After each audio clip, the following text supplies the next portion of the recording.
What's growing on, gardeners? On today's video, I'm going to show you how to grow a never-ending supply of carrots and parsnips. These two incredible root vegetables can be grown out in your garden year-round. If you're new to the channel, please subscribe, hit the bell for notifications, and check out my Amazon store and Spreadshop links in the video description for everything I use in my garden and awesome custom apparel and gear. Carrots and parsnips are truly two of the most incredible vegetables that you can grow. That's because whether you live in a place that has very cold winters, very hot summers, or both, they are two of the few vegetables that you can grow out in your garden reliably year-round. Carrots and parsnips are extremely cold tolerant. In fact, they can tolerate temperatures standing out in the open down to 0 to 10 degrees Fahrenheit, depending on the varieties you're growing and the duration of the cold. And if you go the extra mile and you build one of these cheap PVC hoop houses and you cover them with an agricultural fabric,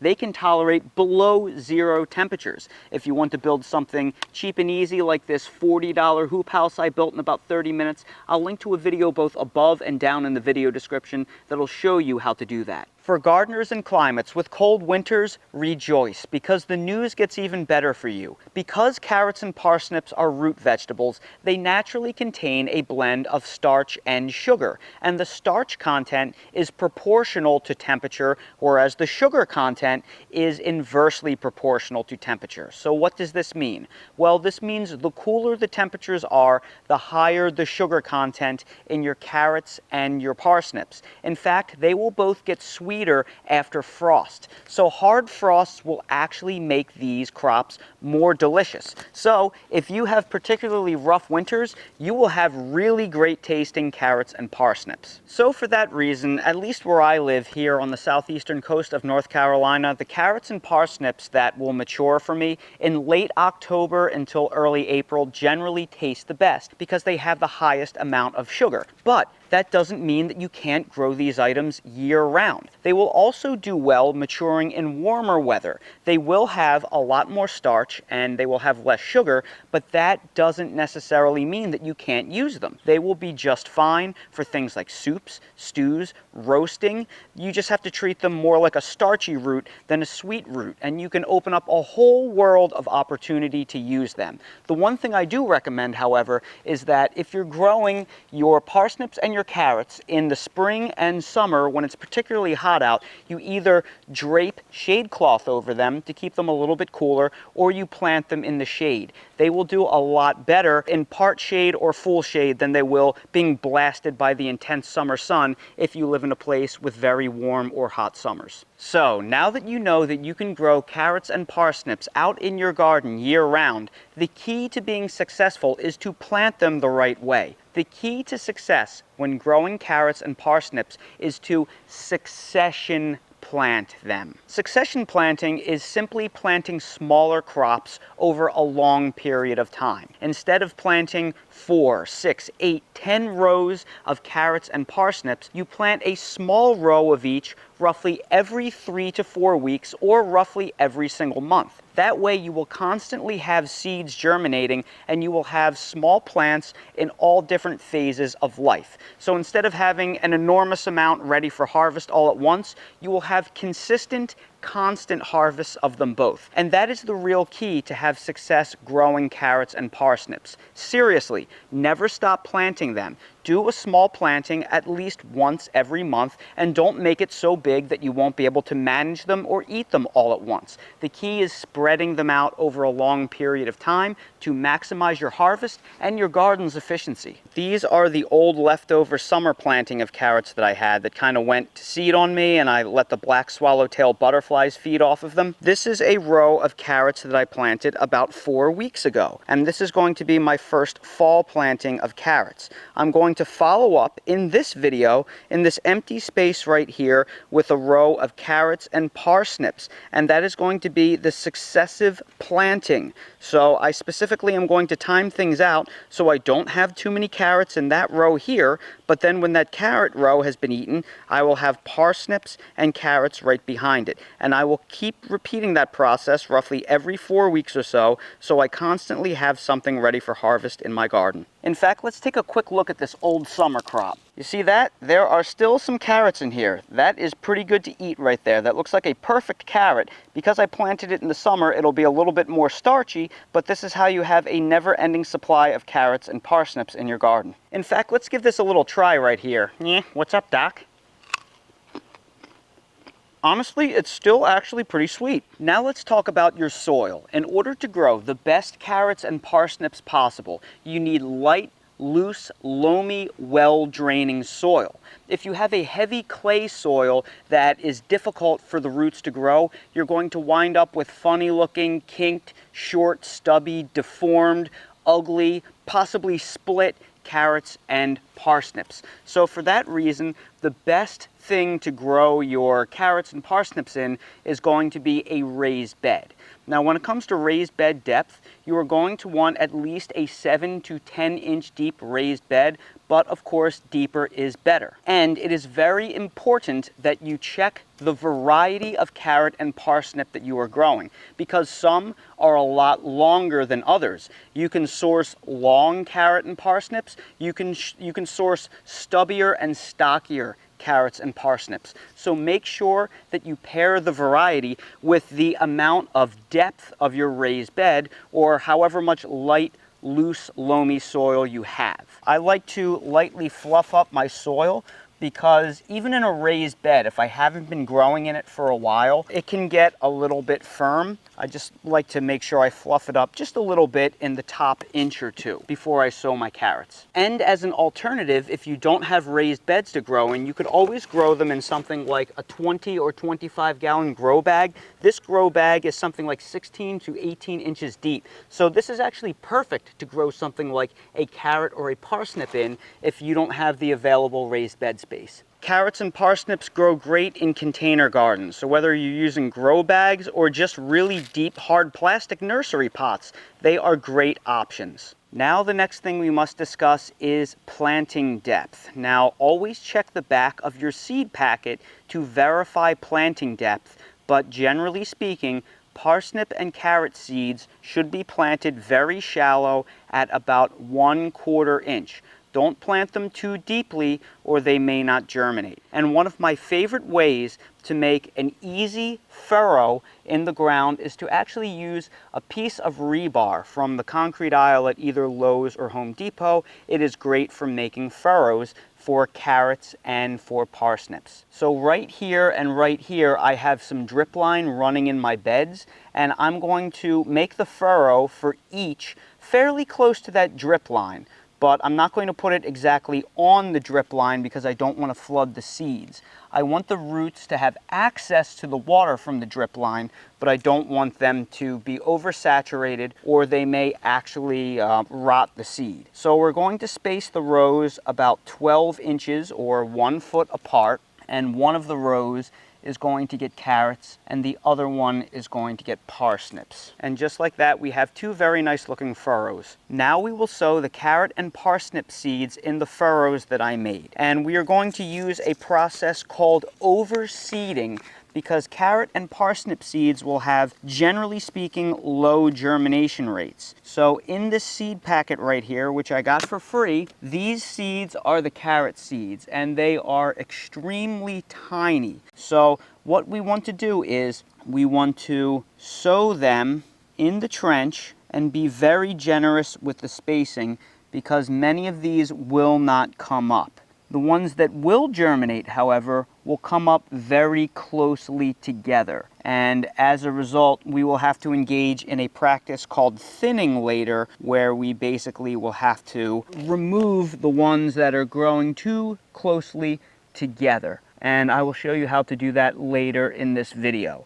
But in this little free packet of seed, there is more than enough seed to generously sow this entire furrow that I just made. Now parsnip seed, on the other hand, is going to be quite a bit bigger. These will be easier to place with accuracy. So with the parsnips, we can kind of lay them one by one, about an inch apart, with the idea that we will thin these later. That is what your parsnip seed should look like after you sow it in your trench. And that is what your carrot seed will look like after you sow it in your trench.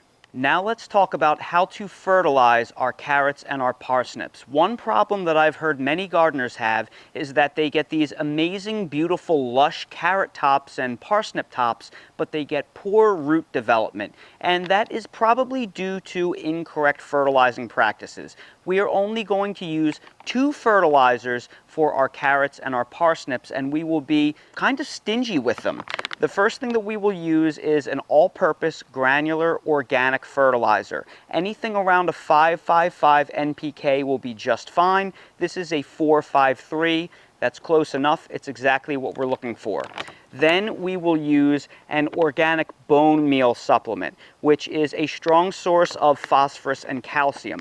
All of these will break down very slowly over time and trickle feed the plants. And that is what we want for strong root development. The phosphorus, the calcium will slowly trickle and help form those roots. What we do not want to do is we don't want to give our plants anything water soluble or generous in nitrogen. If you follow my videos, you know I love using things like Alaska fish fertilizer, blood meal, not when it comes to growing these root vegetables, because all of that quickly bioavailable nitrogen will yield lots and lots of top growth at the expense of the roots. So we want to kind of restrict nitrogen.